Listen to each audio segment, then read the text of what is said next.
ଏହି ପବିତ୍ର ଗୃହରେ 2024-25 ଆର୍ଥିକ ବର୍ଷ ନିମନ୍ତେ ଆମ ସରକାରଙ୍କ ପ୍ରଥମ ବଜେଟ୍ ଉପସ୍ଥାପନ କରିବା ମୋ ପାଇଁ ଅତ୍ୟନ୍ତ ଆନନ୍ଦ ଓ ଗୌରବର ବିଷୟ। ସପ୍ତଦଶ ବିଧାନସଭାର ପ୍ରଥମ ବଜେଟ୍ ଅଧିବେଶନରେ ମୁଁ ଆପଣମାନଙ୍କୁ ସ୍ୱାଗତ ଜଣାଉଛି। ରାଜ୍ୟର ଭାଗ୍ୟ ଓ ଦିଶା ପରିବର୍ତ୍ତନ ପାଇଁ ନିର୍ଣ୍ଣାୟକ ମତଦାନ କରିଥିବା ସମସ୍ତ ଓଡ଼ିଶାବାସୀଙ୍କୁ ମୋର ବିନମ୍ର ପ୍ରଣାମ।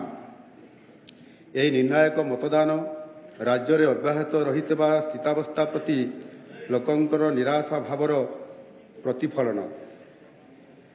ସେମାନେ ବେରୋଜଗାର, ପର୍ଯ୍ୟାପ୍ତ ମୌଳିକ ସୁବିଧା ଓ ଭିତ୍ତିଭୂମିର ଅଭାବ, ଗୁଣାତ୍ମକ ଶିକ୍ଷା ଓ ସ୍ୱାସ୍ଥ୍ୟ ସେବାର ଅଭାବ ତଥା ଉଦାସୀନ ଶାସନକୁ ସହ୍ୟ କରିବା ପାଇଁ ପ୍ରସ୍ତୁତ ନଥିଲେ। ମହାପ୍ରଭୁ ଶ୍ରୀ ଜଗନ୍ନାଥଙ୍କର ଆଶୀର୍ବାଦ ସଦାସର୍ବଦା ଆମ ଉପରେ ରହିଛି। ଆମ ସରକାର ମାନନୀୟ ପ୍ରଧାନମନ୍ତ୍ରୀ ଶ୍ରୀ ନରେନ୍ଦ୍ର ମୋଦିଜୀଙ୍କ ଦୂରଦୃଷ୍ଟି ସମ୍ପନ୍ନ ଏବଂ ଗତିଶୀଳ ନେତୃତ୍ୱର ମୂଳମନ୍ତ୍ର ସବକା ସାଥ, ସବକା ବିକାଶ, ସବକା ବିଶ୍ୱାସ ଏବଂ ସବକା ପ୍ରୟାସରେ ବିଶ୍ୱାସ କରନ୍ତି। ଅନ୍ତର୍ଭୁକ୍ତିକରଣର ସମସ୍ତ ଉପାଦାନଗୁଡ଼ିକୁ ପ୍ରାଧାନ୍ୟ ଦେବା ଆମ ବିକାଶର ଆଭିମୁଖ୍ୟ।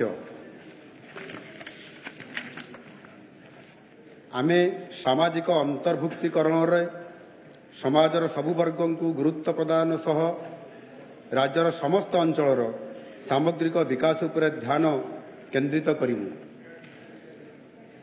ଆମ ଯଶସ୍ୱୀ ପ୍ରଧାନମନ୍ତ୍ରୀ ସର୍ବଦା 4ଟି ପ୍ରମୁଖ ଶ୍ରେଣୀ ଯଥା ଗରିବ, ମହିଳା, ଯୁବବର୍ଗ ଏବଂ ଅନ୍ନଦାତା କୃଷକଙ୍କୁ ସର୍ବାଧିକ ମହତ୍ୱ ଦେଇ ଆସିଛନ୍ତି। ସେମାନେ ଆବଶ୍ୟକତା, ସେମାନଙ୍କର ଆକାଂକ୍ଷା ଏବଂ ସେମାନଙ୍କର କଲ୍ୟାଣ ଆମର ସର୍ବୋଚ୍ଚ ପ୍ରାଥମିକତା। ସେମାନଙ୍କର ଜୀବନଶୈଳୀକୁ ଉନ୍ନତତର କରିବାରେ ସରକାରଙ୍କର ଭୂମିକା ଅତ୍ୟନ୍ତ ଗୁରୁତ୍ୱପୂର୍ଣ୍ଣ। ସେମାନଙ୍କର ସଶକ୍ତିକରଣ ଓ କଲ୍ୟାଣ ଦେଶକୁ ନିଶ୍ଚୟ ଆଗକୁ ବଢ଼ାଇବ। ସମସ୍ତ ଯୋଗ୍ୟ ଲୋକଙ୍କୁ ସୁବିଧା ସୁଯୋଗ ନିଶ୍ଚିତ ଭାବରେ ପ୍ରଦାନ କରିବା ପାଇଁ ସ୍ୱଚ୍ଛତା ଅବଲମ୍ବନ କରାଯିବ। ଉପଲବ୍ଧ ସମ୍ବଳକୁ ନିରପେକ୍ଷ ଭାବେ ବଣ୍ଟନ କରାଯିବ ଏବଂ ଏଥିରେ କୌଣସି ଭେଦଭାବ ଓ ତାରତମ୍ୟ ରହିବ ନାହିଁ। ନିର୍ବାଚନୀ ଇସ୍ତାହାରରେ ଆମେ ଓଡ଼ିଶାବାସୀଙ୍କ ଜୀବନରେ ଗୁଣାତ୍ମକ ପରିବର୍ତ୍ତନ ଆଣିବାକୁ ପ୍ରତିଶ୍ରୁତି ଦେଇଥିଲୁ। ସମସ୍ତଙ୍କ ପାଇଁ ସମୃଦ୍ଧିର ପ୍ରତିଶ୍ରୁତି ଦେଉଥିବା ସାମଗ୍ରିକ ବିକାଶ ପ୍ରତି ଆମର ସଂକଳ୍ପ ଓ ଦୃଷ୍ଟିକୋଣ ଯୋଗୁଁ ଓଡ଼ିଶାବାସୀ ଆମ ଉପରେ ଆସ୍ଥା ପ୍ରକଟ କରିଛନ୍ତି। ଆମ ସରକାର ଏଥିପାଇଁ ଆବଶ୍ୟକ ସମସ୍ତ ପ୍ରକାରର ପଦକ୍ଷେପ ଗ୍ରହଣ କରିବାକୁ ସଫଳ ଉଦ୍ୟମ ଜାରି ରଖିବେ।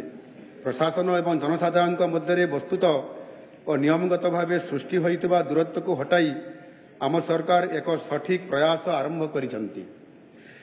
ପ୍ରଧାନମନ୍ତ୍ରୀ ଶ୍ରୀ ନରେନ୍ଦ୍ର ମୋଦିଙ୍କ ଦୂରଦୃଷ୍ଟି ସମ୍ପନ୍ନ ନେତୃତ୍ୱରେ ଓଡ଼ିଶାକୁ ଅସୀମ ସୁଯୋଗ ପ୍ରଦାନକାରୀ ରାଜ୍ୟରେ ପରିଣତ କରି ଆମ ପରିକଳ୍ପିତ ସ୍ୱପ୍ନକୁ ସାକାର କରିବା ଆମର ଲକ୍ଷ୍ୟ। ଓଡ଼ିଶାର ଅପାର ସୁଯୋଗକୁ ଉପଯୋଗ କରି ଏକ ବିକଶିତ ଭାରତ ଗଠନ ଆମର ଲକ୍ଷ୍ୟ। ଏହାକୁ ହାସଲ କରିବା ପାଇଁ ଆମକୁ ଏକ ବିକଶିତ ଓଡ଼ିଶାର ପରିକଳ୍ପନା କରିବାକୁ ହେବ, ଯାହା ଏକ ଉଜ୍ଜଳ ଭବିଷ୍ୟତ ପାଇଁ ଆବଶ୍ୟକ ଭିତ୍ତିଭୂମିକୁ ପୁନର୍ଜୀବିତ କରିବ। ଓଡ଼ିଆ ଅସ୍ମିତା, ଓଡ଼ିଆ ରାଇଜ, ବିଶ୍ୱ ବନ୍ଦିତା, ବିଶ୍ୱ ବିଦିତ, ନୂଆ ପରିଭାଷା, ନୂଆ ଦିଗନ୍ତ, ବିକଶିତ ଓଡ଼ିଶା, ବିକଶିତ ଭାରତ। ସାମଗ୍ରିକ କଲ୍ୟାଣର ପ୍ରମୁଖ ବାହନ ଯଥା ସଂସ୍କୃତି, ସମ୍ପ୍ରଦାୟ, ନାଗରିକ ଅଭିମୁଖୀକରଣ, ଯୋଗାଯୋଗ, ବାଣିଜ୍ୟ ଏବଂ ଜଳବାୟୁ ସ୍ଥିରତା ଦ୍ୱାରା ଆମେ ଓଡ଼ିଶାକୁ ବିକାଶ ପଥରେ ପରିଚାଳିତ କରିବାର ପରିକଳ୍ପନା କରିଛୁ। ଏପରିକି ଏକ ବିକଶିତ ଓଡ଼ିଶା ଗଠନ ନିମିତ୍ତ ପର୍ଯ୍ୟାପ୍ତ ବଜେଟ୍ ଆବଣ୍ଟନ ପ୍ରସ୍ତାବ ରଖାଯାଇଛି।